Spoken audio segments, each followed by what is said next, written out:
Si quelqu'un a soif, qu'il vienne à moi, et qu'il boive. Celui qui croit en moi, des fleuves d'eau vive couleront de son sein. Jean 7, 37 à 38.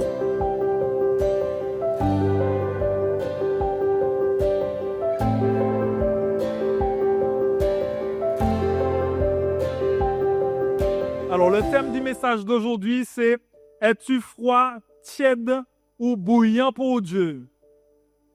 Demande à ton voisin, qui j'en est, froid, tiède, bouillant.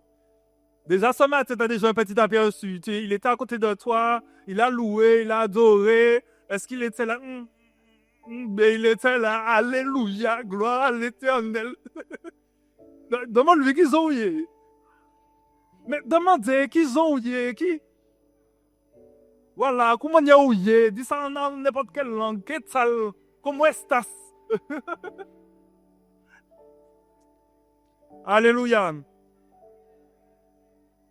Donc nous allons aller dans le livre d'Apocalypse au chapitre 3, versets 14 à 12. Donc je lis le passage.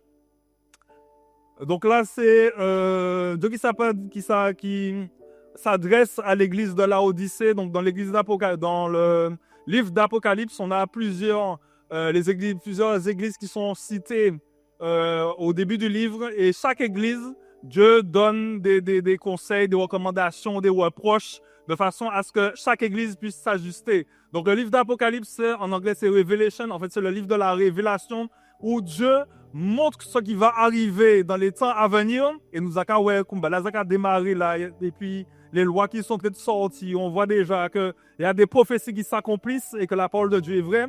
Et en même temps qu'il montre ce qui va arriver, il montre à son peuple comment se préparer, comment s'ajuster afin de pouvoir vivre l'éternité avec lui, pour ne pas perdre le salut, pour ne pas être touché par la foi de l'apostasie, mais pouvoir rester connecté à lui jusqu'à son retour. Et donc là, il s'adresse à l'église de Laodicée. Donc dans certaines églises, il y a des compliments, des choses qui sont bonnes, d'autres, il y en a des choses qui doivent être ajustées. Là, il y a rien qui est bon. Là, c'est ajustement. Donc, au verset 14, Apocalypse 3, écrit à l'ange de l'église de Laodicée, voici ce que dit l'Amen, le témoin fidèle et véritable, le commencement de la création de Dieu. Verset 15, je connais tes œuvres, je sais que tu n'es ni froid ni bouillant. Puisses-tu être froid ou bouillant? Ainsi, parce que tu es tiède et que tu n'es ni froid ni bouillant, je te vomirai de ma bouche.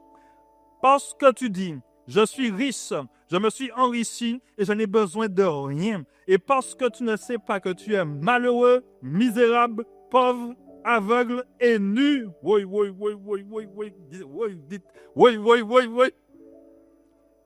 La personne se croyait bien, elle se croyait dans l'opulence de la richesse. Malheureux, misérable, pauvre, aveugle et nu, paraît à rien. Je te conseille, verset 18, d'acheter de moi de l'or éprouvé par le feu, afin que tu deviennes riche, des vêtements blancs, afin que tu sois vêtu, et que la honte et ta nudité ne paraissent pas, et un collier pour oindre tes yeux, afin que tu vois. Moi, je reprends et je châtie tout ce que j'aime. Aie donc du zèle et repens-toi. Voici, je me tiens à la porte et je frappe. Si quelqu'un entend ma voix et ouvre la porte, j'entrerai chez lui et je souperai avec lui et lui avec moi. Donc là, c'est ça, on voit un petit peu à ce qu'on vient de faire là. La Sainte Seine, je demeure en toi, il demeure en moi. Celui qui vaincra, verset 21, je lui ferai asseoir avec moi sur mon trône, comme moi j'ai vaincu et je me suis assis avec mon Père sur son trône. Que celui qui a des oreilles pour entendre et qui entende ce que l'Esprit dit aux églises. Donc là, on met ce verset là, gardez ce verset là bien au chaud. Celui qui vaincra, je le ferai asseoir avec moi sur mon trône, comme moi j'ai vaincu et je me suis aussi assis sur le trône de avec mon Père sur son trône. Que celui qui a des oreilles entende ce que l'Esprit dit aux églises. Donc, quand on entend ce thème, quand on entend ces paroles, froid, tiède, bouillant, on voit qu'il y a 3 états différents. Et donc, l'état qui est mis, pointé du doigt, c'est l'état tiède. Tu es tiède. Et en fait, cet état-là, Dieu te vomit. Et moi, j'ai pensé que par rapport aux 3 états, longtemps j'ai pensé que bouillant, c'est, ouais, faut coup chaud, faut coup bouillant pour manger. Donc zélé et tout. Et je pensais que froid, c'était l'opposé, limite inconverti, ou par contre être bon Dieu, ou fret. Et longtemps j'ai pensé ça, et je pensais que, donc je me suis dit dans ma logique, puisque tiède, il vomit, il faut être bouillant, et que froid, pour moi, c'était les inconvertis. Donc je me suis dit, peut-être que pour Dieu, c'est plus facile de toucher, de parler à un inconverti, quelqu'un qui, à la limite, il n'est pas intéressé, plutôt que quelqu'un qui est déjà converti et puis qui pense qu'il est là, et puis au final, il se refroidit. En fait, en lisant mieux, je me suis rendu compte que c'est pas cette approche-là. Et donc, en lisant les commentaires, on voit qu'il y a ces 3 états correspondants nous envoient à un contexte historique en particulier. Puisque comme à l'époque de Jésus, Jésus parlait en paraboles, et les paraboles étaient liées à la culture et au contexte dans lequel ils se trouvaient, en sorte que les gens, même les Israélites, puissent comprendre facilement les liens qu'ils faisaient avec la parole. Et donc, quand on lit les commentaires, on s'aperçoit que dans la ville de Laodicée, il y a des villes voisines. Et en fait, on parle de la ville de Colosse. Donc, d'un côté, il y a Colosse. Et en fait, c'est une ville où il y avait de l'eau froide qui coulait. Et cette eau froide-là, c'est une eau de source. En fait, elle amène la vie. Et elle est potable. Donc, c'est une eau, l'eau est froide, mais c'est une eau qui apporte la vie. Et en fait, qui donne la santé à ton corps. Et c'est une eau pure. Et dans une autre ville située de notre côté, on a la ville de Hierapolis, où là, il y a de l'eau chaude qui coule. Et cette eau chaude-là, elle a des effets thérapeutiques, elle soigne. Vous avez déjà certainement vu les bains à thalassothérapie, etc., où en fait, certaines personnes sont soignées par rapport à des problèmes articulatoires, respiratoires, l'arthrose, etc. Et donc, on a ces 2 eaux-là, les 2 villes voisines. Donc, une eau froide qui est pure, qui donne la vie, et une eau bouillante qui soigne et qui a des effets thérapeutiques. Et puis, au milieu, on a la ville de Laodicée. Et là, on a des problèmes d'alimentation d'eau. C'est ce que rapportent les historiens. Et donc, par rapport à ces problèmes d'alimentation d'eau, l'eau qui arrive dans la ville, elle est tiède. Et c'est une eau qui est dite, elle est inutile et nauséeuse. C'est-à-dire que quand on buvait cette eau tiède-là, un seul bagaille ou ni envie, c'est vomi. Bref.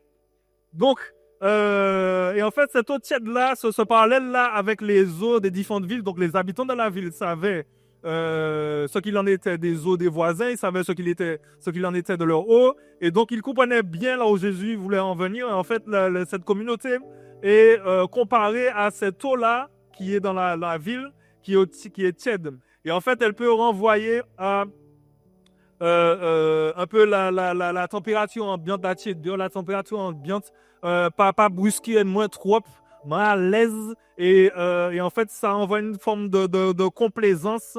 Et au final, on est dans le bain de la société, on est à l'aise avec ce qui se passe, on fait pas trop de vagues. Voilà, la tiédeur. Et donc, comme dans l'Esprit de Dieu nous met en garde contre la tiédeur, il va nous donner des recommandations pour sortir de la tiédeur. Et en fait, je ne sais pas si vous avez déjà vécu ça, vous êtes en devoir, vous êtes à l'école, retourne un petit peu en arrière là, à l'école, et puis tu fais le devoir. Sauf qu'on a fait plein de fautes.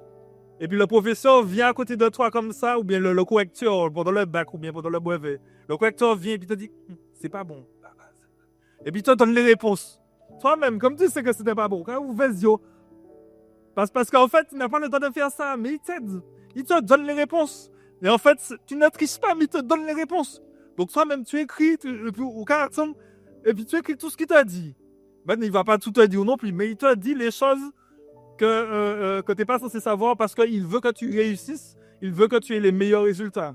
Et là, dans ce passage-là, Dieu, il fait la même chose. Nous tiennent, sauf que comme il nous aime tellement, il ne veut pas que tu périsses loin de lui dans l'enfer pour l'éternité. Il te donne les réponses pour que tu puisses sortir de la tiédeur. Donc, j'espère que tu as de quoi noter. Là, on va voir les différentes réponses. Donc, on va voir les 3 points principaux les 3 problèmes principaux qui ont été relevés et les 3 solutions que Dieu a données afin de pouvoir sortir de cet état-là.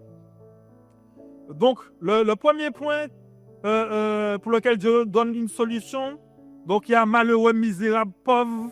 Donc, tout ça là, en fait, c'est quasiment la même chose, le même point, puisque la solution que Dieu donne, c'est surtout par rapport à la pauvreté. Donc, le premier problème de la tiédeur, c'est qu'on est pauvre.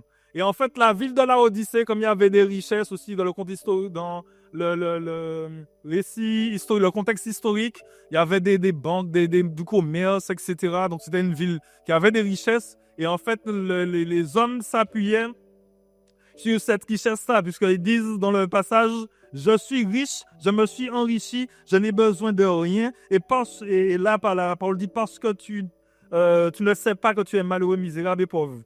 C'est-à-dire que l'homme s'appuie sur ses richesses, mais cet appui-là, en fait, est vu par Dieu comme une pauvreté. Et donc, les richesses matérielles apparentes ne peuvent pas remplacer Dieu. Et donc, quand tu prends les richesses et que ces richesses-là, en fait, elles prennent la place de Dieu, ça devient une idole. Et donc, l'idolâtrie t'enferme du coup dans cette pauvreté.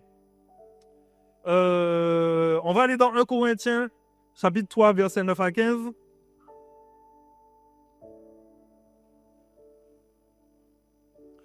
Et donc la parole déclare, « Car nous sommes ouvriers avec Dieu, vous êtes le champ de Dieu, l'édifice de Dieu, selon la grâce de Dieu qui m'a été donnée. J'ai posé des fondements comme un sage architecte et un autre bâtit dessus. Mais que chacun prenne garde à la manière dont il bâtit dessus. Car personne ne peut poser un autre fondement sur celui qui a été posé, savoir Jésus-Christ.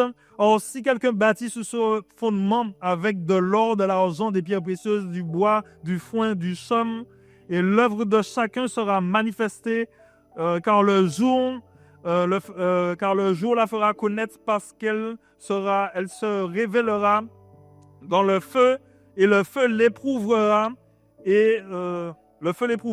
ce qu'est l'œuvre de chacun. Je reprends. L'œuvre de chacun sera manifestée, car le jour on la fera connaître, parce qu'elle se révélera dans le feu, et le feu éprouvera ce qu'est l'œuvre de chacun. Verset 14, si l'œuvre bâtie par quelqu'un sous le fondement subsiste, il recevra une récompense. Si l'œuvre de quelqu'un est consumé, il perdra sa récompense. Pour lui, il sera sauvé, mais comme au travers du feu. Et donc, par rapport à ce passage-là, on voit qu'il y a une base. Et sur cette base-là, on peut construire, chaque personne vient apporter sa pierre à l'édifice, j'ai envie de dire, mais chaque personne construit de manière différente avec différents matériaux. Et quand ce travail est prouvé, il faut que la base puisse être là. Et il faut que ce que tu as posé dessus puisse subsister également. Et en fait, la base de l'Église, la fondation de l'Église, ce n'est pas l'argent, ce n'est pas les richesses, ce ne sont pas les bénédictions, ce ne sont pas les biens matériels. La base de l'Église, c'est Christ. Donc quand l'Église dit « je me suis enrichi, j'ai de l'argent, je suis à l'aise » et qu'il ne met pas Christ en premier comme sa fondation, comme sa base, là tu es dans l'idolâtrie et en fait tu es pauvre parce que tout ce que tu as mis en place là va périr par le feu, va être anéanti par le feu parce qu'il y a une seule base, c'est Christ. Et quand tu bâtis sur la fondation qui est Christ avec de l'or, le feu passe mais l'or résiste au feu. Et cet or-là, lors de tes œuvres, lors de ton service, lors de ton adoration, tu as mis Dieu à la première place, cet or-là ne peut pas être péri. Tu arrives avec le foin de « je suis riche, j'ai de l'argent, j'ai des belles voitures », le foin le bois de « j'ai une belle maison, j'ai un grand nom », ça capatit. Donc, contre la pauvreté, Dieu te dit « achète de moi de l'or éprouvé par le feu, afin que tu deviennes riche. » Cet or-là, c'est pas un or matériel, c'est l'or du ciel. Et en fait, par rapport à la notion d'or, on a ça envoie à la gloire, ça envoie à la richesse, ça envoie à l'abondance, et c'est ça la vraie richesse. Dans Zacharie au chapitre 13 au verset 9, « Je mettrai ce tiers dans le feu, et je purifierai comme on purifie l'argent, je l'éprouverai comme on éprouve l'or. Il invoquera mon nom et je l'exaucerai et je dirai, c'est mon peuple, et il dira, l'Éternel est mon Dieu. Donc ça, c'est la véritable adoration. C'est mon peuple, l'Éternel est mon Dieu. C'est pas l'argent mon Dieu. C'est pas même pas ma santé mon Dieu. C'est l'Éternel mon Dieu. Tous ces dieux ma vie passe par Dieu. Comme il est dit dans les 10 commandements, tu n'auras pas d'autre Dieu devant ma face. Tu adoreras Dieu seul de tout ton cœur, de toute ton âme, de toute ta force. C'est lui-même qui est mon Dieu.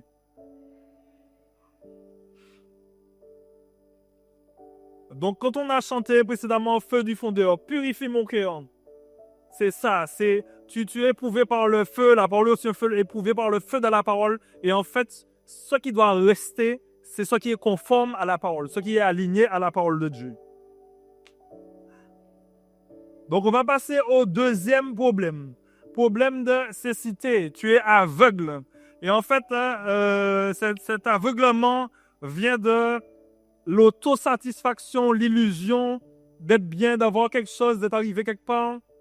Donc, j'ai de l'argent, on est riche, j'ai bâti ci, j'ai bâti ça, j'ai bâti méga church, on a fait conférence, méga conférence, etc. Et en fait, cette autosatisfaction-là te met dans une illusion. 2 Corinthiens, chapitre 4, verset 3 à 4. Si notre évangile est voilé, il est voilé par ceux qui périssent, pour les incrédules dont le Dieu de ce siècle a aveuglé l'intelligence, afin qu'ils ne visent pas briller la splendeur de l'évangile, de la gloire de Christ, qui est l'image de Dieu. Donc l'évangile est voilé, en fait, par le Dieu de ce siècle. Maintenant, il y a tellement de choses, tellement de tentations qui sont mises à disposition que ce que Dieu veut te révéler par ta parole, en fait, il y a comme un plafond, c'est bloqué. Tant que tu n'as pas donné ta vie à Christ, ce plafond-là est au-dessus de ta tête et tu es voilé. Tu rencontres des gens parfois dans la rue, tu dis, mais Christ est mort à la croix, tu n'es pas obligé de souffrir comme ça. Les gens te regardent, ah non, mais moi bien là, moi c'est pas grave, moi j'ai souffert. Et tu te poses la question, mais il y a quelque chose qu'il n'a pas compris. Je lui ai dit qu'il n'est pas obligé de souffrir comme ça. Je lui ai dit qu'il n'est pas obligé de mourir d'une maladie. Je lui ai dit que Christ a déjà payé le prix à la croix. Mais la personne est voilée en fait. Et donc, il y a toutes sortes de manières d'être voilé. Le Dieu de ce siècle a mis toutes sortes d'outils en place entre les réseaux sociaux, les comptes ci, les comptes ça, les médias, les informations te donnent toutes sortes de nouvelles. Le matin, tu te réveilles, au lieu de rentrer dans la parole de Dieu, tu dis, bon, je vais écouter le petit journal de 6 heures du matin. Et puis, boum, guerre en Ukraine, et puis on te remplit la tête avec des choses comme ça. Et en fait, tu es déjà rempli de ce qui se passe dans le monde, et en fait, tu n'es pas connecté à l'actualité du ciel. Et donc, ça là participe au fait que tu sois voilé. En fait, tu ne vois pas la gloire de Dieu. Alors que la parole déclare que la terre est remplie de sa gloire. Donc, quand tu parles aux incroyants, ils te disent, comment il y a un bon Dieu sous la terre? C'est quoi ça? La terre remplie de ça, aura tout ça de guerre, aura tout ça de ci, aura tout ça de... Mais tu n'as pas tu as le voile. Moi, je dis la terre remplie de la gloire de Dieu. Ou quand tu as un pied bois, mon pied bois qui a poussé, la photosynthèse, le soleil qui tape la feuille, la chlorophylle, gloire à l'éternel. Et donc, la solution pour l'aveuglement, c'est le collier. Donc, c'est un médicament pour les yeux, pour oindre les yeux, afin que tu vois. Donc, quelqu'un qui est tiède, il n'est pas qu'à ouais, il faut qu'il ouais. Donc, par rapport à cet aveuglement, nous avons besoin de discernement et de vérité. C'est ça qui va nous permettre de voir. Daniel, au chapitre 12, verset 10, « Beaucoup seront purifiés, blanchis et éprouvés comme par le feu. » Donc, ça nous renvoie déjà au passage précédent, l'or éprouvé par le feu. Les méchants se conduiront avec perversité et aucun d'eux n'aura la sagesse de comprendre. Mais ceux qui auront du discernement comprendront. Donc, tu dois avoir ce collier-là, ce médicament-là pour les yeux, afin de pouvoir avoir les yeux ouverts, avoir du discernement, comprendre la parole de Dieu, puisque tu peux être philosophe, tu peux être grand intellectuel, avoir fait des études, bac plus 100 000, et puis tu arrives devant la parole, tu lis ça avec ton cerveau, mais ton intelligence n'arrive pas à rentrer dans la vie qu'il y a dans la parole. Parce que la parole déclare que ce que Dieu a là dans sa parole, dans sa bouche, c'est esprit et vie. Et puis le troisième problème, c'est tu es nu. Et en fait, la nudité, En fait, ce que j'ai oublié de dire, c'est qu'en fait, par rapport au problème 2, Dieu donne la solution en troisième, mais il donne la solution par rapport à la nudité avant la solution pour la cécité. Donc, je vais vous expliquer pourquoi. Et en fait, en deuxième solution, il donne la réponse par rapport à l'aveuglement. Achète chez moi des vêtements blancs afin que tu sois vêtu et que la honte de ta nudité ne paraisse pas. Donc, par rapport à la nudité, là, ça envoie à la question de la sainteté, de la sanctification, de la consécration. Donc, on a la nudité le premier passage de la nudité, c'est dans le jardin où Adam et Ève ont péché. Et après le péché, ils ont mangé l'arbre de la connaissance du bien et du mal. Leur intelligence, leurs yeux se sont ouverts. Et en fait, ils ont su qu'ils étaient nus. Et quand Dieu est venu, ils se sont cachés. Ils ont fait des ceintures, feuilles de figue, design figue, pour se couvrir. Et puis, ils ont eu peur. Et en fait, ça envoie une position de vulnérabilité. Tu es aussi une proie pour l'ennemi. Tu es nu, tu n'as pas de vêtements, n'importe quelle attaque peut venir, les intempéries peuvent venir, etc. Et en fait, on va aller dans Hébreux 12 au verset 14. Recherchez la paix avec tous et la sanctification sans laquelle nul ne pourra voir Dieu. Et la sanctification sans laquelle nul ne pourra voir Dieu. Donc, c'est certainement pour ça que Dieu a donné la solution de la nudité d'abord, parce que pour pouvoir voir Dieu, il faut entrer dans la sanctification. Et quand tu es dans la sanctification, là, tu peux voir Dieu. Donc, il a d'abord donné la solution numéro... le problème, il a d'abord réglé, quand on regarde l'ordre du passage, il a d'abord réglé le problème de la nudité avant le problème de la cécité. Donc là, on va aller dans Apocalypse pour poursuivre avec le fait d'être couvert, de sortir de la nudité. Alors, je reprends. Quand on est dans la tiédeur, on est pauvre, donc il faut que nous lions le bon Dieu. Quand on est dans la tiédeur, on est aveugle, donc il faut que nous ayons des médicaments pour qu'on se dise bon Dieu, ouais, le discernement. Et quand on est dans la nudité, en fait, il faut les vêtements du royaume. Donc, Apocalypse 7, verset 9 à 15. Après cela, je regardais et voici, il y avait une grande foule que personne ne pouvait compter, de toute nation, de toute tribu, de tout peuple et de toute langue. Dis à ton voisin, je serai là. Si tu ne veux pas dire à ton voisin, dis pour toi-même, je serai là. Dis ça avec le truc. Ok, là. I will be there. C'est mieux. Ok, je serai là. Et donc, toute langue, il se tenait devant le trône et devant l'agneau, revêtus de robes blanches et de palmes dans leurs mains. Et l'un des vieillards prit la parole et me dit, ceux qui sont revêtus de robes blanches, qui sont-ils et d'où sont-ils venus? Je lui dis, mon Seigneur, tu le sais.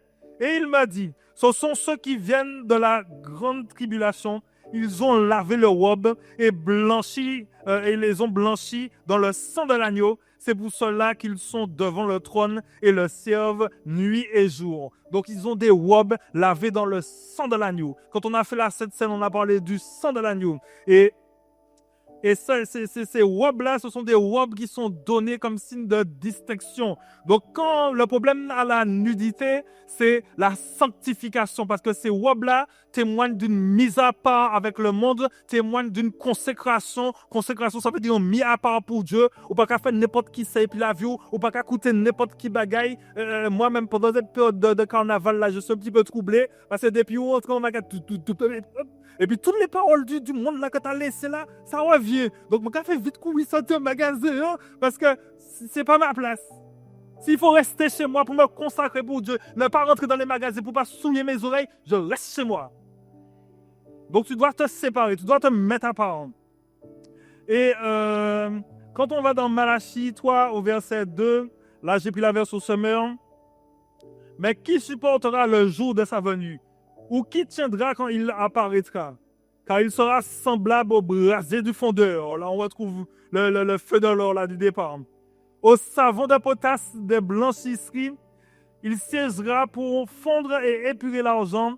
Oui, les descendants de Lévi, il les purifiera, il les affinera comme l'or et l'argent. Ils seront alors pour l'Éternel des hommes qui lui présenteront l'offrande dans les règles. Voilà, alléluia. Donc, dans ce passage-là, ils seront semblables au brasier du fondeur. Donc, on a vu la purification, le feu. Et ça vaut de potasse déblanchi ici. Quand j'ai lu, ça dit, hop, hop, hop, c'est quoi ça? Et donc, dans une autre version, on parle de... alors, c'est Summer qui dit des blanches ici. Second dit potasse des foulons. Donc, pour ma culture personnelle, je suis allé voir les deux. Savon de potasse. C'est un savon de potassium à base de sel de potassium, d'huile d'olive, pâteux, totalement naturel, biodégradable, pur, non dilué. Il est utilisé comme solution aqueuse. Voilà. Donc, c'est un savon qui est bien. C'est pas les savons d'aujourd'hui. Un savon naturel, mais là fort. Et le foulon, artisan qui pressait les étoffes et les battait vigoureusement pour les dégraisser. Donc, on a un gros savon qui est bien naturel et puis qui fait bien le travail. Et puis, il y a des gens là, paf, paf, attendez ça. Est-ce que vous avez l'image des gens là, temps là, ils allaient de la rivière, donc à frapper ça en leur wash. Des fois, ils ont des espèces de trucs là, gras, en noir, les parce que le truc doit être blanc. Et ces gens-là, ils tapaient et en même temps, les impuretés sortaient. Et donc, quand on va prendre le passage, semblable au brasier du fondeur, au savon de potasse des blanchisseurs. Et quand on dit les descendants de Lévi, il les purifiera, il les affinera comme l'or et l'argent, ils seront semblables, ils seront alors pour l'Éternel des hommes qui présenteront l'offrande dans les règles. Donc, quand j'ai parlé au début de l'idolâtrie par rapport à la pauvreté, les Israélites, quand ils étaient sortis du désert, ils étaient allés, ils avaient quitté l'Égypte, ils se sont retrouvés à faire un veau d'or. Ils ont pris de l'or, et puis ils ont mis ça, et puis ils disent, Mibefla, c'est l'Iki Bodjenou, c'est l'Iki Yahweh. Et puis Dieu n'a pas pu la blague, bien sûr. Et donc, ça a été brisé, ça a été réduit en poudre.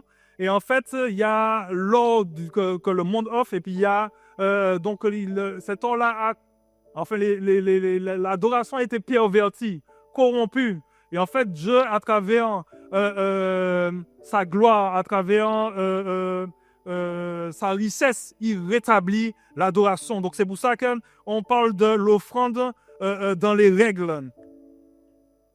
Et quand on voit, par exemple, quand on a parlé de l'autosatisfaction, quand on parlait du passage qui était voilé, en fait, de l'intelligence qui était voilée, il parle de la splendeur, de la gloire de Dieu, de la gloire de Christ qui est l'image de Dieu. Donc là, on voit encore cette notion d'adoration, cette notion de gloire.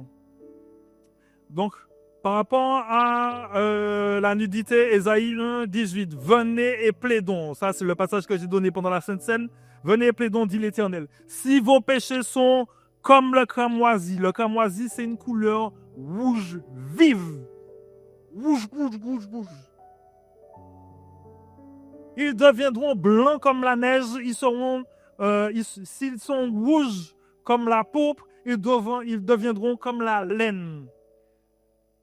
Je reprends. Venez et plaidons, dit l'Éternel. Si vos péchés sont comme le cramoisi, ils deviendront blancs comme la neige. S'ils sont rouges comme la pourpre, ils deviendront comme la laine. Bon, Dieu n'y a bagaille, qui a crié le sang de Jésus, il vient et puis qui te prend dans ton état de pécheur, de saleté, de malpropreté, de débauche, de tout ce que tu as fait là-dedans avant d'être converti, et puis il efface ça. La Bible dit que l'acte des ordonnances qui nous condamnaient ont été effacés là, quoi. Donc il prend le sang de Jésus, et puis il efface ça, blanc comme la neige. Tu avais un casier de judiciaire long comme ça dans le ciel. Tu étais dans le livre de la mort déjà, et puis Jésus est venu. Il a dit, non coupable, acquitté, j'ai payé la dette, blanc comme la neige. Toi-même, tu viens, tu comprends même pas. Moi, acquitté casier judiciaire vierge. Oui, c'est bien ça. Parce que tu as cru en Jésus-Christ, tu as donné ta vie à Jésus-Christ, et à cause de cette foi que tu as mis en lui, tu as cru qu'il est mort et à la croix ressuscité pour toi. Donc, il te donne son casier judiciaire vierge.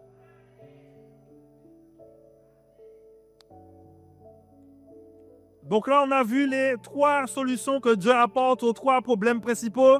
Tu es pauvre, achète de l'or chez Dieu. Il faut que tu rentres dans l'adoration. Il faut que tu rentres dans l'or divin, dans les œuvres qui vont durer pour l'éternité. Gagner des âmes, c'est quelque chose qui dure pour l'éternité. Fais un travail qui a de la valeur aux yeux de Dieu, mais ne sois pas en train de faire quelque chose pour ton propre ventre et puis tu es satisfait. Ah, on a beaucoup travaillé, on a beaucoup de richesses. D'ailleurs, il y a un passage qui dit la parabole de celui qui avait fait, il avait bâti des greniers, il avait fait une grande récolte et puis à la fin, il a dit, ah, mon âme, je paraphrase, tu es comblé, repose-toi parce qu'on a beaucoup engrangé. Et puis la parole dit, insensé, ce soir même ton âme te sera demandée.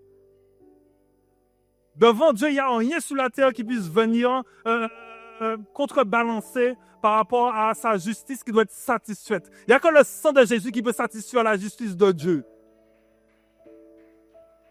Même si tu viens à l'église 7 jours sur 7, 24 heures sur 24, tu donnes ta dîme, tu donnes des offrandes, tu pries pour les gens, tu peux même faire lever des paralytiques.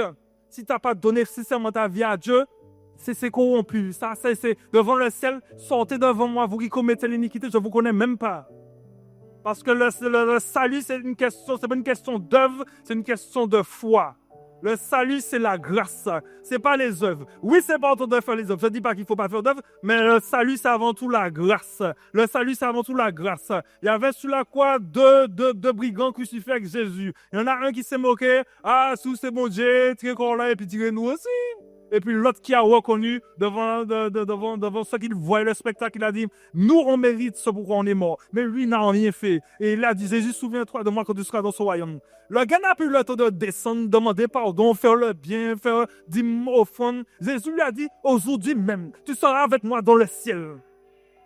C'est ta foi qui te sauve. La foi qui te sauve. Alléluia. Donc, et en fait, le troisième point, j'ai tenté de faire le récapitulatif et puis je suis parti.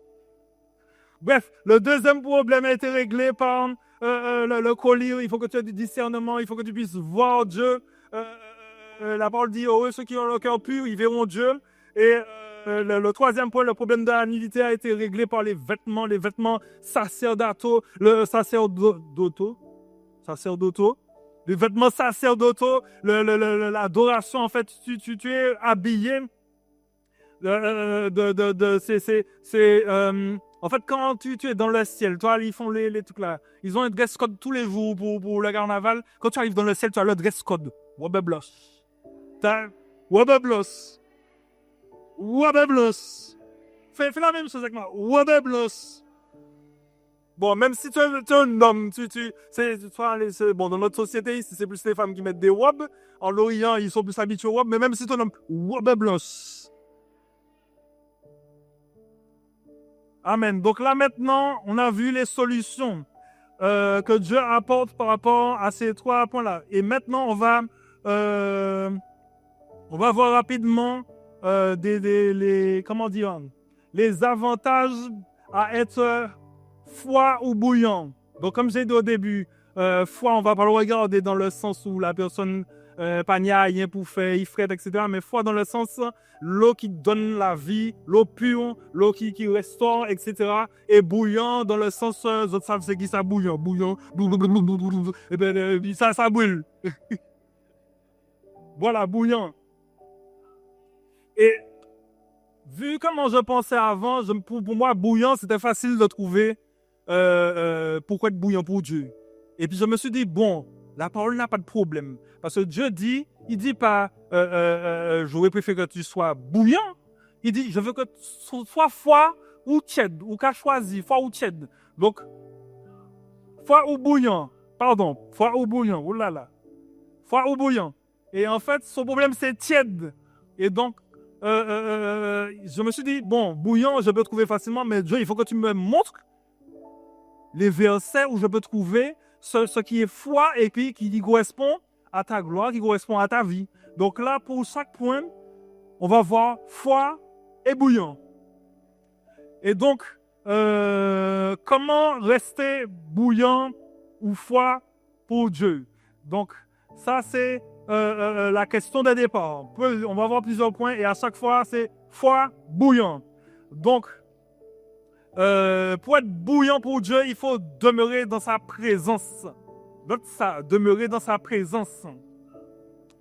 Et en fait, par rapport on va d'abord voir le foie. Donc le foie, quand Élie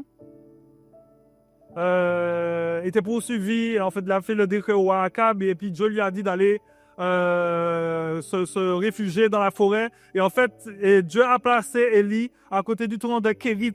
Et en fait, certainement, il devait s'abreuver de cette eau du torrent. Et en fait, l'eau représente l'eau de sa parole. Et l'eau du torrent, c'est une eau vive qui bouge. Et en fait, cette eau-là, ça envoie justement à l'eau froide qu'on a vue, qui est pure et qui apporte des nutriments au corps, puisque les corbeaux pas amener de l'eau, les corbeaux amènent la nourriture, mais il était à côté du torrent. Et ce torrent-là représente l'eau de la parole. Donc cette eau fraîche, cette eau froide est l'eau de sa parole. Et en fait, sa parole, c'est sa présence. Donc il était là, il est resté là pendant tout le temps, alors que dans le reste du pays, c'était la sécheresse. Donc il est demeuré dans la présence de Dieu, dans la parole de Dieu, dans l'eau de la parole.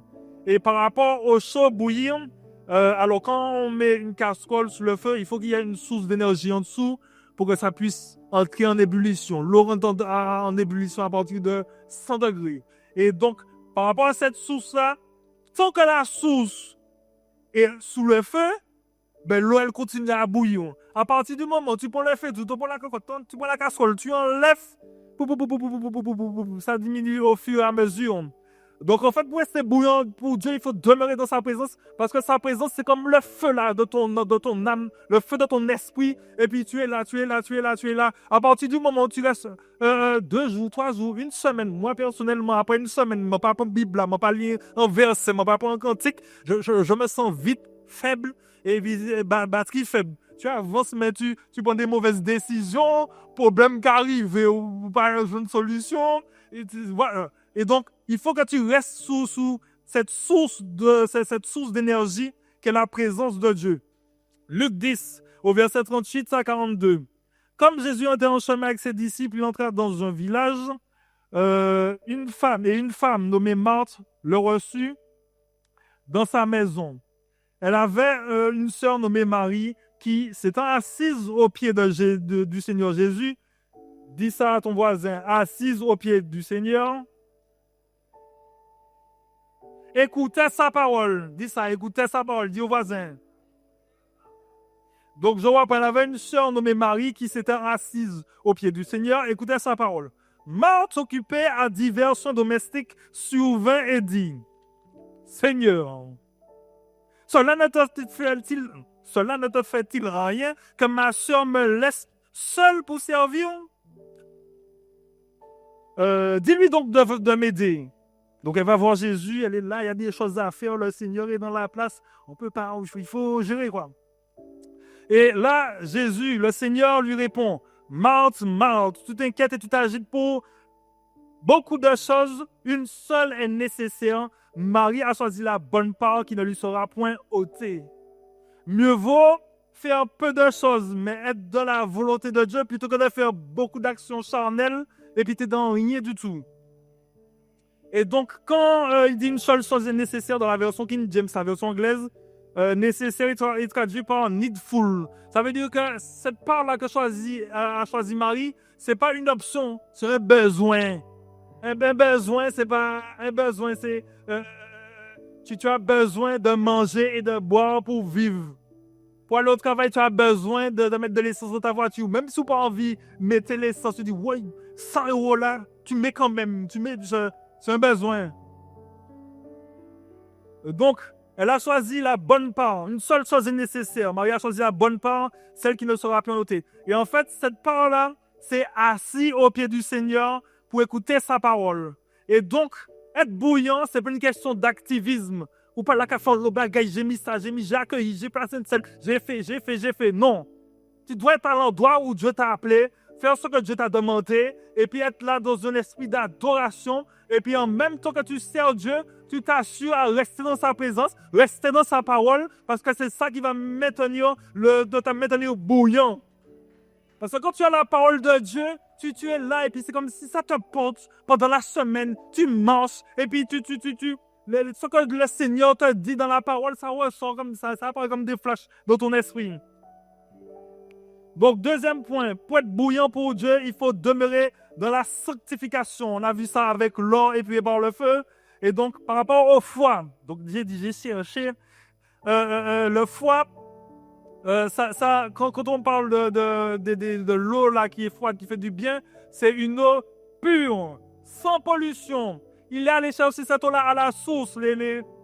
La ville qui avait cette eau-là, c'est pas une eau, bon aujourd'hui il y a toutes les pollutions, etc. Mais tu vas à la source de la montagne, comme Élie dans le torrent de Kérit, tu prends cette eau-là n'a pas besoin de filtre, il met qui filtre là. Cette eau-là est déjà naturellement filtrée par les roches, les racines. Ce fut un temps en Martinique, on avait des sources d'eau, et en fait ces sources-là, on vient, on prend et on boit directement, et même les vertus qu'il y a dans cette eau-là, entre les minéraux, les sels, etc., c'est une eau qui te met en bonne santé.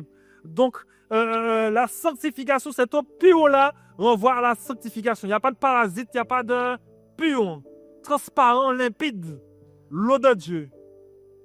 Et par rapport à la chaleur, on a vu le feu du fondeur. Et en fait, quand on a une casserole là, on met de l'eau à bouillir, tout ce qui est microbes, bactéries, tout ça disparaît. Comme le feu du fondeur, l'or, quand c'est prélevé dans la nature, il y a des petites imperfections, il y a des morceaux de terre, etc. Mais quand ça passe par le feu, tout ça là disparaît. Donc il faut que tu rentres dans l'eau bouillante là pour pouvoir faire tuer les bactéries qu'il y a dans ta vie, les bactéries du péché, bactéries de la convoitise, bactéries du commérage, des envies, gaspiller de temps.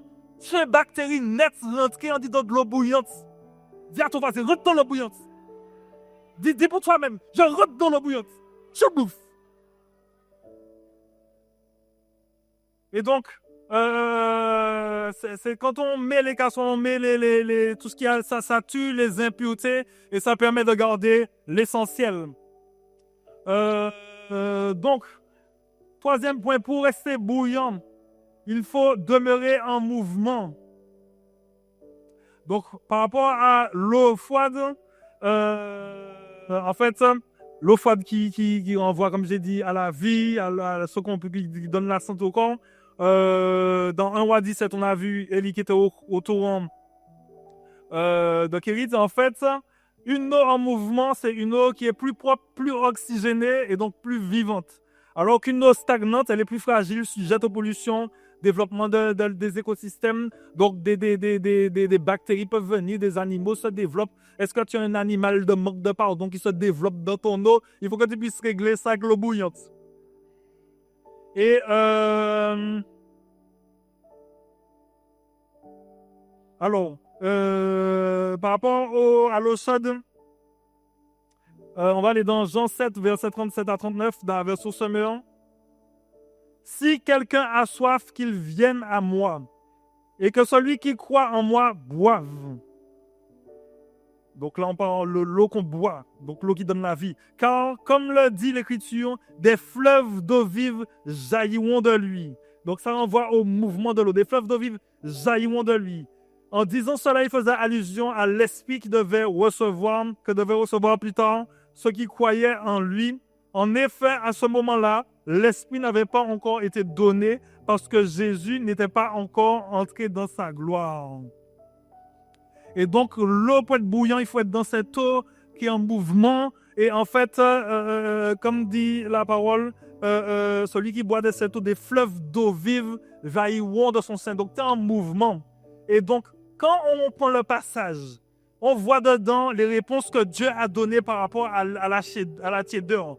Donc, celui qui croit en moi, donc la croyance là, on va au discernement à la foi. Et en fait, là, on a le problème de l'aveuglement qui est traité, donc la vue. Celui qui croit en moi, la vue.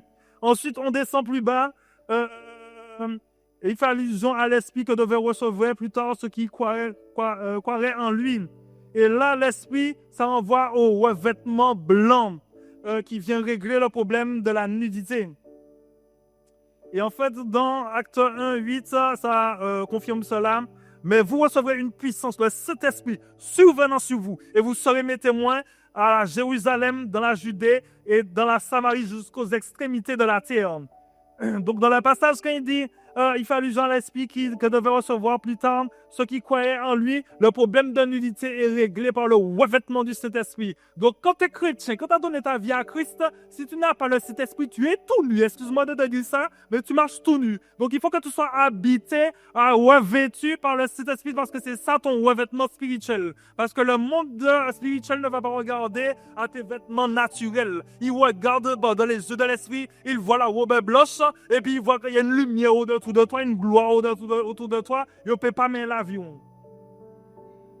Et quand on continue le passage, l'esprit n'avait pas encore été donné parce que Jésus n'était pas encore entré dans sa gloire. Là, on entre dans l'or pour régler le problème de la pauvreté. Donc, dans le passage, on a le problème de la vue qui est réglé, le problème de la nudité et le problème de la pauvreté. Donc, maintenant, par rapport à la chaleur, donc ça, c'était l'eau, demeurer en mouvement par rapport à l'eau. Maintenant, par rapport à la chaleur, Éphésiens 6,15, mettez pour chaussure à vos pieds le zèle que donne l'évangile de paix. Et en fait, quand tu es là pour les âmes, tu as mis tes chaussures du zèle de l'évangile de paix, en fait, tu n'es plus préoccupé par les choses du monde, tu n'es même pas forcément préoccupé par tes propres affaires, tu es en train de regarder votre âme pour m'en prendre dans ta là pour bon Dieu, pour m'en tirer dans ta là de l'enfer. Et en fait, tu es zélé. Souvent, le problème dans nos églises actuelles, on est là et on est statique. Nous pas qu'à brainer. On a donné notre vie à Christ, nous qu'à venir, nous qu'à assis et puis nous au spectacle tous les dimanches. Le reste de la semaine, nous ne sommes pas signés du tout. Et puis comme tu es statique, tu as l'air de regarder, maman, comment la souris habillée là aujourd'hui? Oh là là, t'as vu comment elle a détonné, ça saute mal. Oh, mais pourquoi c'est mal affiché comme ça? Ah, mais pourquoi c'est la sœur qu'on a dit de prier? Et puis t'es là comme ça, l'entrée t'es focalisé sur les gens, comment ils font, ce qu'ils font, pourquoi ils font pas. Mania yoye, t'as la vie ni gros, t'as la vie ni mec, t'as la vie. Elle a mis une permanente, elle a mirage. Tu es statique. Et par contre, quand tu es là pour regarder une âme, à la limite, à l'église, tu t'endors parce que toute la convertie, il faut que m'en sorti. Faut que m'en sorti, dis ça, faut que m'en sorti. Et en fait, le mouvement, ce qu'on a vu là, la présence de Dieu, la sanctification et le mouvement fait que tu n'as pas le temps de t'arrêter sur les commérages, sur les trucs inutiles. Ça ne t'édifie pas, ça ne te fait pas avancer, ça ne te rend pas plus prospère, ou une mission pour bon Dieu, ou qu'à avancer, faire ça, bon Dieu, mandé où. Ensuite, on a, donc ça, c'est le chaud, les chaussures du zèle. Fais ça comme ça là, aïe, aïe, aïe. Les gens font ça dans les clips là, c'est les chaussures du zèle. Et en fait, quand tu as les chaussures du zèle, il peut y avoir des lianes, il peut y avoir des trucs. Mais tu cours, tu arraches ça, ça t'arrête pas. Ça ne t'arrête pas. Tu peux vivre des choses compliquées dans ta famille, mais tu ne perds pas de vue le royaume. Il y a une âme qui est là, tu dis pas, je suis fatigué, je me sens mal. Même en étant mal, comme dit la parole, en toute occasion, bonne ou défavorable, faites en sorte de les faire rentrer dans le royaume. Donc tu es là, tu n'es peut-être pas bien, et puis tu es là, tu parles à la personne donne sa vie à Christ. Maintenant, Dieu lui-même, il est fidèle. T'inquiète pas, ton problème va s'en aller. On va voir ça tout à l'heure. Moi, ça m'est déjà arrivé. J'arrive au travail, n'est moins qu'à couler. Je suis en oui, mais et puis, je vois quelqu'un arriver avec un problème. Et puis, moi-même, je dis, mais non, c'est pas ça que tu me fais. Et puis, la personne arrive, je dis, tu as mal où? J'ai mal là. T'as mal où? Échelle combien? De 1 à 10, t'as mal combien? 8, 9. Il dit, bon, est-ce que tu crois en Dieu? Oui. Je peux prier pour toi? Oui. Au nom de Jésus, douleur, tu sors, tu disparais. La personne est guérie comme ça devant moi. Moi, je fais, ah, Seigneur, mais moi, tu guéris la personne parce que j'ai pris pour la personne. Mais moi, je suis comme, je vais prier pour moi, Seigneur.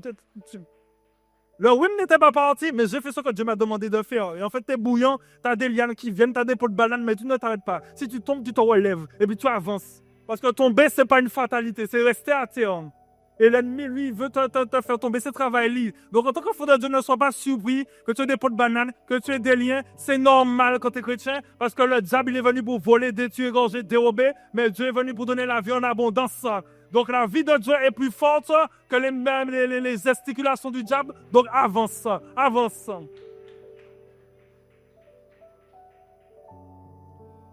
Alors, on va... Et pour être bouillant, il faut demeurer dans la foi. Bouillant pour Dieu, demeurer dans la foi. Bouillant, foi pour Dieu, demeurer dans la foi. Donc, par rapport au foi, La plénitude de la foi. Donc, Hébreux 10, au verset 22. Approchons-nous avec un cœur sincère, dans la plénitude de la foi, les cœurs purifiés d'une mauvaise conscience et le corps lavé d'une eau pure. Donc, on a cette eau pure qui vient nous laver. Donc, approchons-nous du trône de la grâce, dans la plénitude de la foi. Donc, la plénitude de la foi, c'est le cœur purifié d'une mauvaise conscience. C'est l'eau de la parole qui te purifie, l'eau de la parole qui te lave, présence bon Dieu qui a lavé, qui a nettoyé. Et à ce moment-là, tu rentres dans la plénitude de la foi parce que tu es arrosé de la parole de Dieu. Maintenant, par rapport à la chaleur, ça envoie au fait d'être attaché à l'essentiel, attaché aux choses de l'esprit. C'est-à-dire que quand on met une casserole sous le feu, là, et puis ça boue, et puis on ne fait rien, qu'est-ce qui va se passer? L'eau a capati, et puis ça finit par s'évaporer. Et en fait, quand quand le feu te presse tellement, tu arrives aux choses essentielles. C'est-à-dire que l'eau est composée d'atomes hydrogène, atomes H2O, atomes oxygène, hydrogène. Voilà, je me souviens un petit peu des cours de l'école. H2O, 2 atomes d'hydrogène, 1 atome d'oxygène. Et en fait, j'espère que je ne dis pas de bêtises là. H2O, ça c'est sûr. Et en fait, l'état liquide, c'est les atomes. Bon, ça c'est la puissance, la grâce, la source de Dieu. Comme on a des atomes, des petits bagages qui mettent là, et puis ça fait de l'eau, ça fait un liquide. Quand tu réfléchis à ton corps est composé d'atomes. Comment ça fait l'autre, et puis ça, on ne va pas tomber à terre. C'est la gloire de Dieu qui fait que ton corps. La parole dit que toute chose subsiste en lui, par lui et pour lui.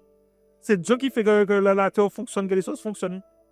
Donc quand tu sors de l'eau, c'est pressé, c'est le feu, ça passe à l'état gazeux. Donc là, on retrouve l'eau sous sa forme essentielle, sous forme d'atomes. Et donc quand on est pressé par... quand on arrive aux choses essentielles, qu'on est focalisé sur Dieu, ben en fait, c'est la même chose qui nous arrive. On devient gazeux pour le royaume. Je vous explique ça. Alors, Hébreux 11 au verset 5. C'est par la foi qu'Enoch fut enlevé, qu'il ne vit point la mort et qu'il ne parut plus parce que Dieu l'avait enlevé, car avant son enlèvement, il avait reçu le témoignage qu'il était agréable à Dieu. Le gars est tellement connecté à Dieu. Il aime tellement bon Dieu. Son témoignage est tellement beau.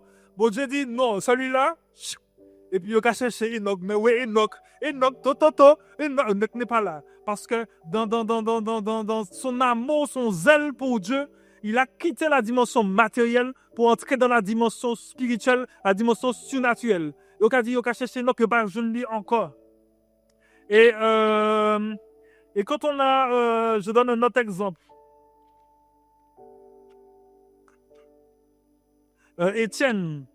Alors, je vais lire dans Acte 7, verset 55 à 60. Alors, verset 55. Mais Étienne, rempli de cet esprit, en fixant les regards vers le ciel, vit la gloire de Dieu et Jésus debout à la droite de Dieu. Et il dit, voici, je vois les cieux ouverts et le Fils de Dieu, le Fils de l'homme debout à la droite de Dieu. Verset 57. Il poussait alors de grands cris en se bouchant les oreilles. Mais il faut imaginer, je ne sais pas ce que ça veut donner. Je fais ça tout seul là. Mais imaginez 50 000. Ça doit être spectaculaire. Donc, il se poussant des grands cris en se bouchant les oreilles, et ils se précipitèrent tous ensemble sur lui, le traînèrent hors de la ville et le lapidèrent. Les témoins déposèrent leurs vêtements aux pieds du jeune homme nommé Saul, et ils lapidèrent Étienne, qui priait en disant, Seigneur, reçois mon esprit. Puis, s'étant mis à genoux, il s'écria d'une voix forte, Seigneur, ne leur empile pas ce péché. Et après ces paroles, il s'endormit. Donc là, c'est une autre forme de pressement, pressage, je ne sais pas quel mot, de pression. Enoch, il est parti. Mais lui, il est parti sous les coups de ses ennemis. Et en fait, quand on regarde le passage, on retrouve les 3 solutions que Dieu a données. Mais Étienne, rempli de cet esprit, c'est-à-dire qu'il est habillé du Saint-Esprit. Il n'est pas nu. Fixant les yeux vers le ciel, il vit, il voit. Il n'est pas aveugle. Il a le collier de Dieu. Et il vit la gloire de Dieu. Donc, il est dans la richesse déjà, parce qu'il voit la gloire de Dieu. Il est dans l'or, il est dans la richesse surnaturelle. Et Jésus debout à la droite de Dieu. Et il dit, voici, je vois les cieux ouverts et le Fils de l'homme debout à la droite de Dieu. Et à l'inverse, dans la suite du passage, on voit les hommes qui se le condamnent avec les maladies, les problèmes de Chédéon. Ils poussèrent de grands cris en se bouchant les oreilles. C'est-à-dire que tu deviens sourd. Pour moi, ça renvoie à l'aveuglement. Ou pas qu'attendre. On avait vu le passage au début, l'intelligence, le Dieu de ce siècle a voilé leur intelligence, bouché les oreilles. Et même Jésus disait qu'il parle, qu'il prêche sans parabole, afin qu'ils ne se convertissent pas, Enfin, je me souviens pas le passage exact, de peur qu'ils n'entendent et qu'ils se convertissent. Donc, les oreilles bouchées, les yeux bouchés, c'est la même chose. Tu es sourd, tu es aveugle. Donc, ces gens ont un problème de dehors par rapport à l'aveuglement, à la surdité. Et ils se précipitèrent tous ensemble sur lui, l'autre Kénéan, hors de la ville lapidaire. Les témoins déposèrent leurs vêtements aux pieds du jeune homme nommé Saul. Donc, ils enlèvent leurs vêtements. Donc, toi-même, tu te mets nu. Ils se sont volontairement dénudés de leurs vêtements. Et donc, et comme ils ont déposé leurs vêtements aux pieds du jeune homme nommé Saul, donc là, tu es malheureux et pauvre parce que Jérémie déclare dans la parole déclare dans Jérémie 17,5, ainsi par l'Éternel, maudit soit l'homme qui se confie dans l'homme, qui prend la chair pour son appui et qui se détourne son cœur de l'Éternel. Donc voilà des hommes qui ont décidé de lapider Étienne et qui ont pris leurs vêtements, ils ont enlevé leurs vêtements et ils ont déposé leurs vêtements aux pieds d'un homme, comme si l'homme n'avait ni pouvoir, bas la vie, bas la mort, et c'est comme si cet homme-là avait une autorité qui lui donnait le droit de mourir, mais ça c'est, tu es, en fait quand tu es là, tu te confies à l'homme, tu es dans le malheur et la pauvreté. Et ils ont lapidé Étienne. Et rappelez-vous au début, quand on a lu le passage,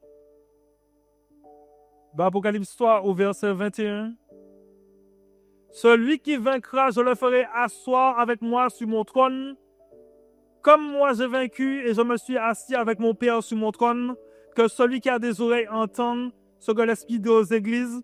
Là, Étienne, il a eu un aperçu de cette récompense-là. La parole te dit, alors Étienne, les yeux fixés vers le ciel, vit la gloire de Dieu et Jésus debout à la droite de Dieu. Voici, je vois les cieux ouverts et le Fils de l'homme debout à la droite de Dieu. Il avait déjà un aperçu de la gloire. Il avait déjà un aperçu de la récompense. C'est-à-dire que l'homme te presse dans la méchanceté. L'homme te presse dans ce qui est mauvais. Mais toi-même, reste concentré sur Dieu parce que tu as une récompense qui t'attend. Là, le siège de Jésus qui est là, il veut te faire asseoir avec lui dans les lieux célestes. Tu n'es pas destiné à rester assis sur la terre toute ta vie. Il faut prendre de la hauteur, il faut prendre de l'élévation. Donc, il y a des fois, oui, c'est vrai, l'âme prend un coup, émotionnellement, tu es touché, tu es affecté, mais ressaisis-toi. Dis, la joie de l'Éternel est ma force. Commence à avancer par l'Esprit, commence à prendre de la hauteur par rapport aux difficultés, commence à proclamer la parole. Tu dis dans ta parole qu'il n'y a aucune tentation qui n'est survenue, aucune tentation qui ne m'est survenue que je puisse relever, enfin que je puisse surmonter. Donc, tu comptes sur moi, tu as ta confiance en moi pour que je puisse vaincre ces choses-là. Tu dis dans ta parole toutes choses concourent de ceux qui aiment Dieu. Je ne pas ça, je ne pas tourner, mais je vais avancer et puis foi, bon Dieu. Amen. Et donc là, on va rentrer dans le dernier point. Donc, on a vu que pour être bouillant, foi qui nourrit, et puis bouillant pour Dieu, il faut rester dans la source. Demeurer dans sa présence. Ensuite, dans la vie, il faut demeurer dans la sanctification. Ensuite, dans la vie, il faut demeurer en mouvement. Après, il faut demeurer dans la foi pour pouvoir rester bouillant. Quand tu as ces trucs-là, qui montre qui est venu distrait, embêté, tu es dans la présence de Dieu, tu es dans la sanctification, tu es dans le mouvement et tu demeures dans la foi. Quand tu es comme ça, là, les gens commencent à te regarder comme un extraterrestre. Maman, mais c'est trop. Avec l'église, qu'est-ce qui t'arrive? Appelle-moi comme tu veux. J'ai un objectif. Appelle-moi comme tu veux. J'ai la gloire de Dieu qui m'attend. Dis ce que tu veux. Oui, je suis fou. La parole dit que la folie de Dieu est plus sage que la sagesse des hommes. Donc, sois fou pour Dieu. Il n'y a pas de problème. Fais des offrandes, fais des sacrifices, fais des jeûnes. Reste dans sa présence. Loue la Bible, il peut marcher, bibibou. Même si on dit, oh, ça, c'est pas vieux, pour ta Bible, il n'y a pas de problème. Dis ce que tu veux. Moi, mon seul objectif, c'est d'être agréable à Dieu pour que le jour de l'enlèvement, Enoch, c'était une préfiguration de l'enlèvement. Christ doit revenir chercher son épouse, ceux qui lui appartiennent, ceux qui lui obéissent et qui font sa volonté. Donc, au son de la trompette, vouf, ou qu'elle fait quoi Enoch, tu vas disparaître. Les gens vont te chercher. Mais oui, Marie, Dominique, oui, Michel, ils sont passés où? Ah, je me rappelle, ces gens-là me parlaient de Jésus et puis de l'enlèvement. Trop tard.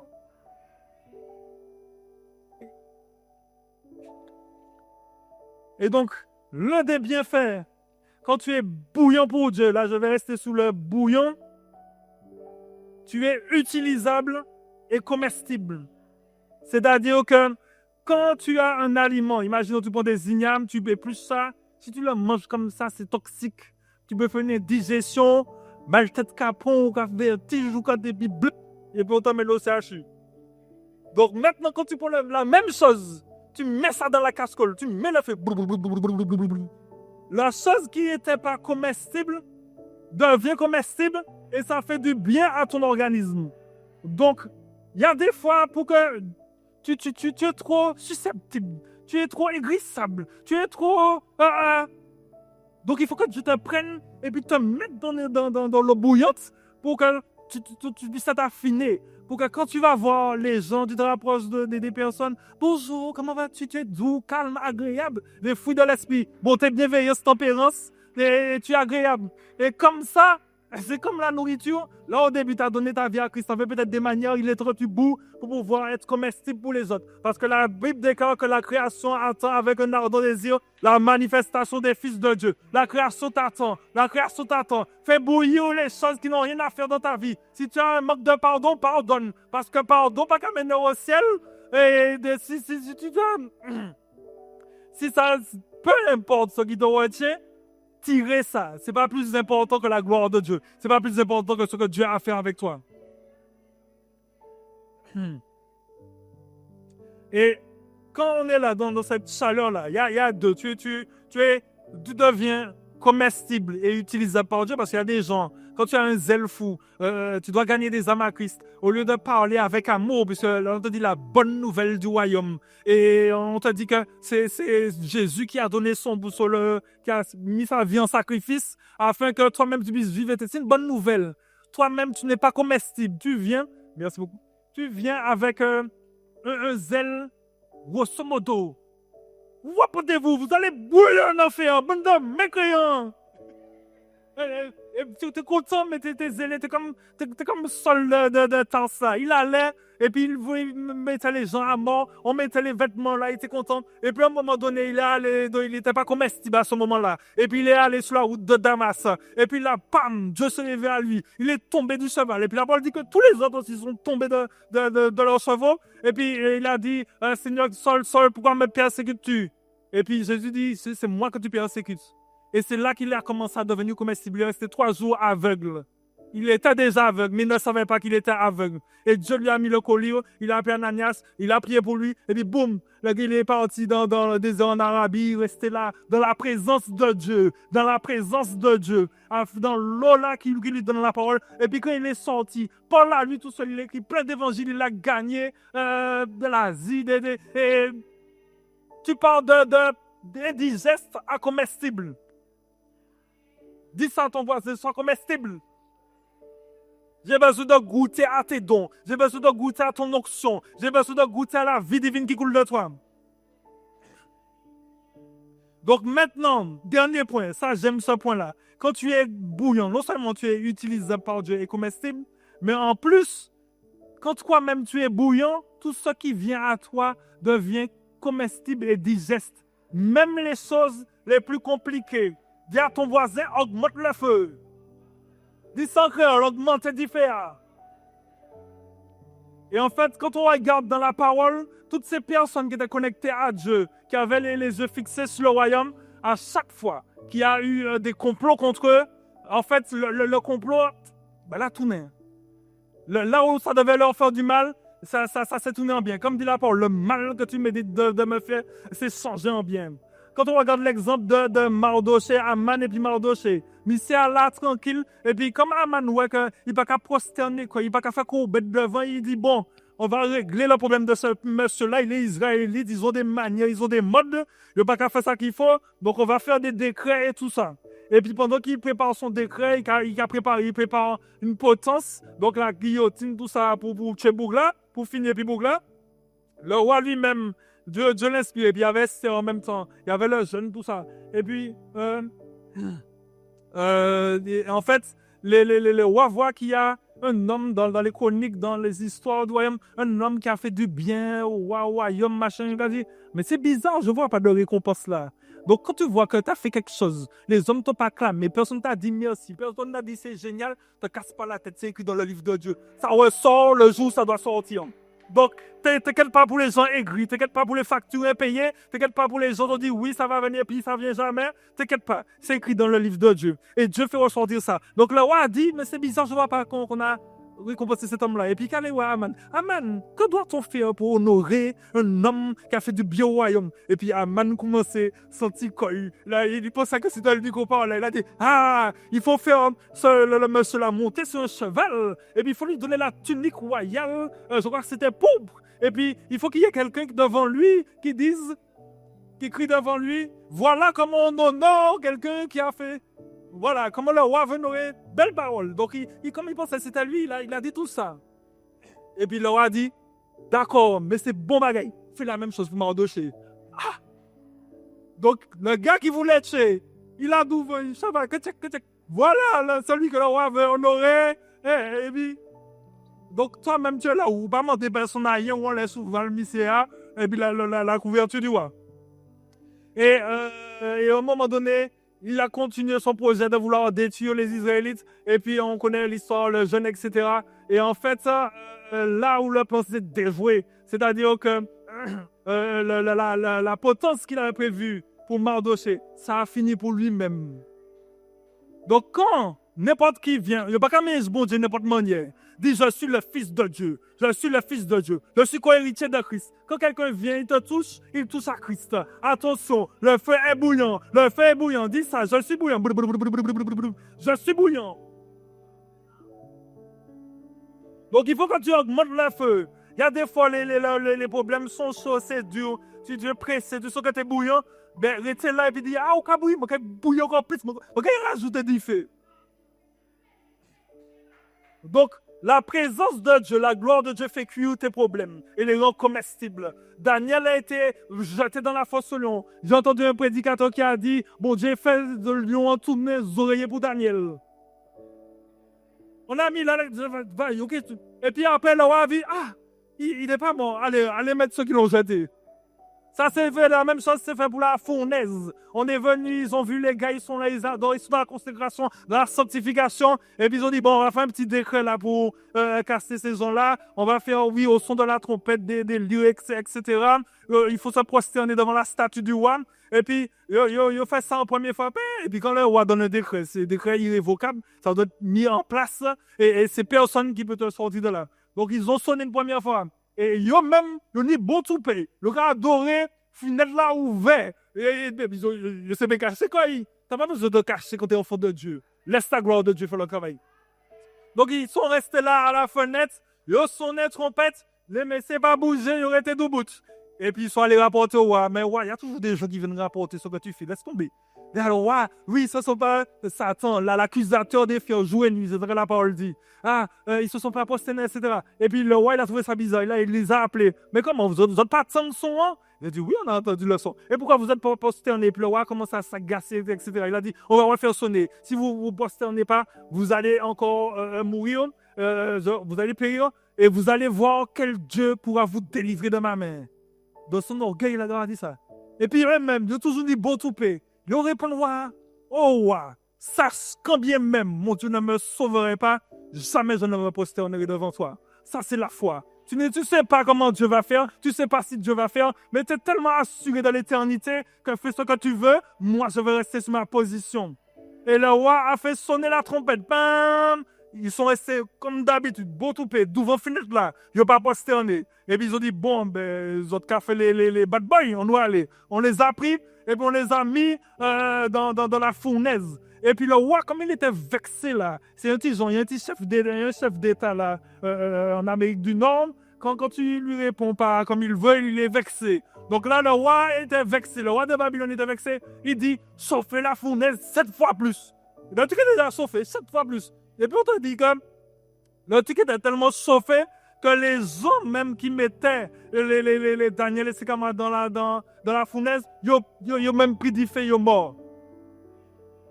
C'est-à-dire que tu ne pouvais même pas physiquement approcher tellement le feu était impressionnant. Maintenant, ils ont été envoyés dans le feu. Ils ont commencé à marcher dans le feu. Le roi a dit, les liens ont commencé à tomber. Toute corde qui était en main, ils ont pris du feu. Et puis le roi commence à regarder les... Hey! Mais comment? Il y a un quatrième homme là que je vois là. Il fait quoi là? C'est qui ce roi là? Et puis c'est cette personne-là. Et puis elle brille et tout ça. Et puis en fait, on te dit qu'ils sont sortis de la fournaise. L'odeur fumée n'a pas même rentré en l'air. Yo, si veut pas mais, qu'elles sont pas mais, intactes. En tant qu'enfant de Dieu, tu es le feu de Dieu. Le feu n'a pas perdu feu. Tu rentres dans le feu sans problème parce que tu sais qu'il y a le quatrième homme dans le feu. Et cet homme-là, c'est lui qui veut faire des ravages. Il veut casser les liens, casser les maladies, casser tout ce que l'ennemi met pour te mettre en captivité. Feu bon Dieu. Ça m'appelle un autre feu sur le mont Carmel. Ils ont venu, et puis les serviteurs de Baal, et puis Élie, et puis ils ont commencé Baal, et puis le cinéma, imparfait. Élie est venu, et puis il a mis de l'eau froide, machin, et puis pour bien montrer que l'hôtel est éteint, pas ni magie, pas ni la poudre de canon en bas, de l'eau. Et puis il a commencé à invoquer, il a dit, combien de temps vous clocherez des deux pieds, si l'Éternel, choisissez l'Éternel, etc. Le feu est descendu et a consumé le truc. C'est le feu de Dieu. Le feu de Dieu. Quand on regarde Joseph, on l'a mis dans le puits, mis dans la prison, mis, etc. Il finit premier ministre d'Égypte. Il fait bouillir le feu. Et quand on regarde Étienne, même quand la fin semble tragique, la mort d'Étienne a fait sortir un Paul qui a évangélisé le monde. Le Paul seul, Étienne n'a pas regardé parce que franchement, Dieu aurait pu, le serviteur de Dieu, rempli de cet esprit. Comment les bon Dieu pas faire un petit passe-passe pour sauver Boug là? Non, Dieu a regardé, il s'est mis debout, Jésus s'est mis debout et puis là, la gloire de Dieu, il a dit c'est bien ce que tu as fait là. Maintenant là, le mal qu'on a tenté de te faire là, puisque tu as annoncé l'évangile, quand on l'a appelé pour venir se défendre, pourquoi tu mets le chaos dans la ville, il a commencé à raconter la parole de Dieu, témoigner, il ne s'est pas défendu, il a défendu le royaume. Maintenant, quand il est mort là, c'était pas une mort inutile, puisque d'Étienne sort un Paul, donc lui là, c'est le mal que l'ennemi a voulu faire, c'est transformé en bien. Quand Satan a mis Jésus à la croix, il dit aïe, aïe, aïe, aïe, aïe, ben la belle, bon Dieu mort à la croix, à présent, il a fait ça m'aller. Mais il n'avait pas compris le plan de gloire de Dieu. La parole te dit que Jésus, il a été crucifié, il est descendu en enfer, il a pris la clé de la mort, il a pris la clé du séjour des morts. Mort, où est ton aiguillon? Où est ta victoire? Blah!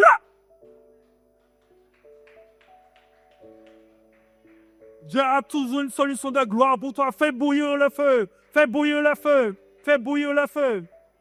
Nous allons nous lever, nous allons prier tout simplement. Père éternel, sois loué, sois adoré.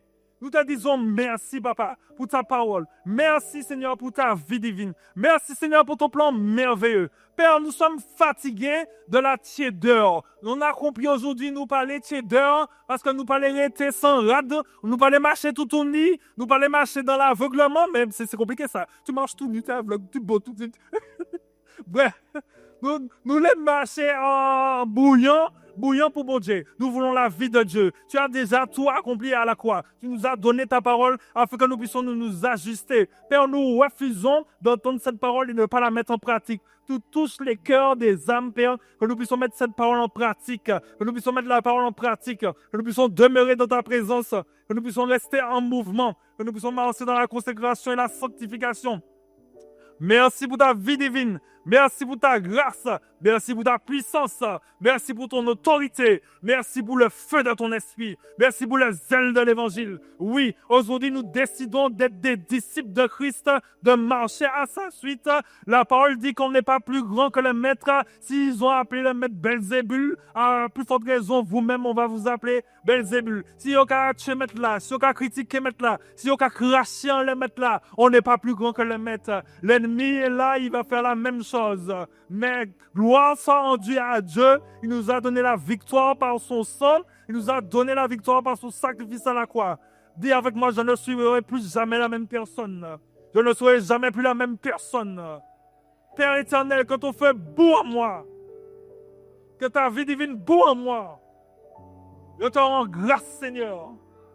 Je me consacre à toi. Je te donne ma vie. Tu es mon Seigneur. Tu es mon Sauveur. Peu importe ce que le monde dira. Peu importe comment on me regardera. Mon objectif, c'est de vivre ta gloire. Ta gloire. Ta gloire. Alléluia. Que ton nom seul soit élevé et glorifié. Te disons merci. Et juste avant de conclure, s'il y a quelqu'un dans cette salle-là qui n'a pas encore donné sa vie à Christ, je t'invite à te rapprocher à la fin du service devant. Viens me voir. Viens voir Yasmine, Michel. Manifeste-toi. Si tu sens que la parole t'a parlé, t'a touché, que tu sens que tu n'étais pas dans ça, que ton alliance avec Dieu, c'était... Non, tu ne dois pas rester dans cet état-là. Parce que la vie divine avec Dieu est active quand tu as donné ta vie à Christ. Comme j'ai dit, ils avaient l'intelligence voilée. Ou peut parler en monde dit, bon Dieu, tout le temps où l'est, tout le temps on n'a pas pris décision pour marcher, puis bon Dieu, ça va être voilé. Donc, il faut que tu donnes ta vie impérativement à Christ. Donc, nous te rendons grâce, Père. Merci pour ce moment. Merci pour ta parole. Nous t'avons prié au nom de Jésus, ton Fils. Amen.